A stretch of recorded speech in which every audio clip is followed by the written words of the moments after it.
국민 여러분, 그리고 국회의원 여러분, 경제는 타이밍이라고 합니다. 지금이 바로 그 타이밍으로 생각됩니다. 저는 취임 첫날 첫 행정지시로 비상경제점검 TF를 구성하고 경기 침체 극복과 민생 회복을 위해서 30조 5천억 원 규모의 추가 경정 예산안을 편성했습니다.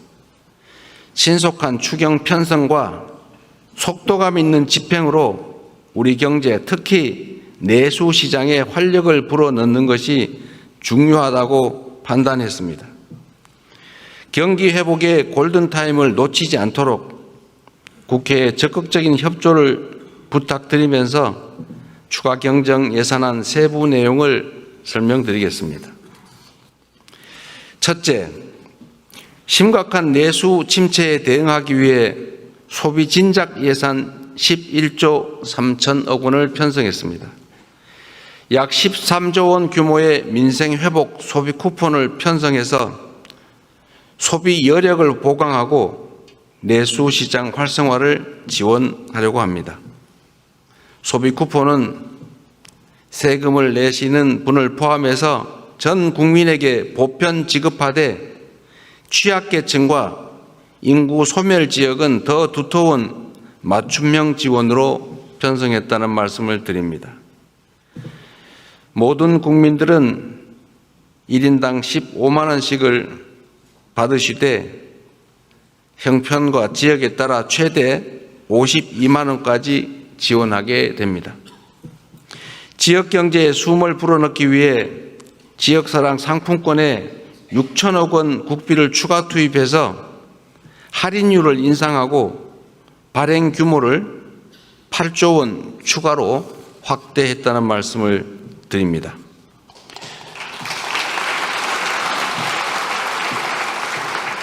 소비 쿠폰과 지역사랑 상품권은 지방을 더 지원한다는 새 정부의 철학에 따라 지방에 더 많은 국비를 편성했다는 말씀을 드립니다.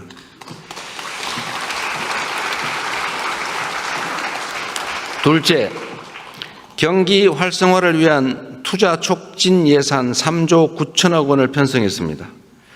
철도, 도로, 항만 등 집행 가능한 SOC에 조기 투자하고 침체된 부동산 PF 시장에 총 5조 4천억 원의 유동성을 공급하는 등 건설 경기를 살리기 위한 예산을 담았습니다.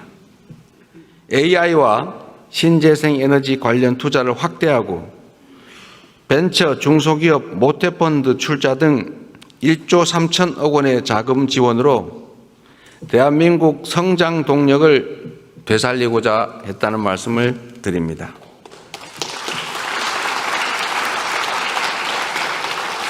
셋째로 소상공인, 취약계층 등을 지원하는 민생안정 예산을 5조 원 담았습니다. 같은 경제 위기 상황이라도 고통의 무게는 같지 않습니다. 코로나 팬데믹 위기부터 12.3 불법 비상계엄까지 극심한 고통을 겪고 계신 소상공인, 자영업자, 취약계층을 위한 특단의 대책이 필요합니다. 새 정부는 빚을 갚을 여력이 없는 취약차주 113만 명의 장기 연체 채권을 소각하겠습니다. 7년 이상 연체된 5천만 원 이하 채무를 정리해서 사실상 파산 상태로 상환 능력을 상실한 분들이 다시 정상적인 경제 활동에 복귀할 수 있는 기회를 부여해 드리려고 합니다. 성실하게 상환 중인 소상공인 여러분들에게는 분할 상환 기간을 확대하고 이자를 추가 감면할 것입니다. 폐업 소상공인의 재기 지원을 위해서 폐업 지원금도 인상합니다. 구직급여와 국민 취업 지원제도 확대 등 고용 안전망 구축에도 1조 6천억 원을 편성했습니다.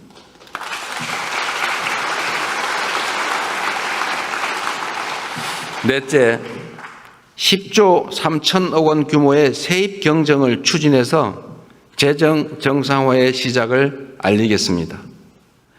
이번 추경안에는 세입 경정을 반영했습니다.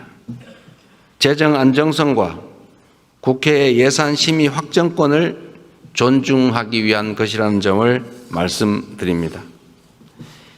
2023년과 24년 이 두 해 동안 도합 80조 원 이상의 세수 결손이 발생했습니다. 그리고 올해도 상당한 수준의 세수 결손이 예측됩니다.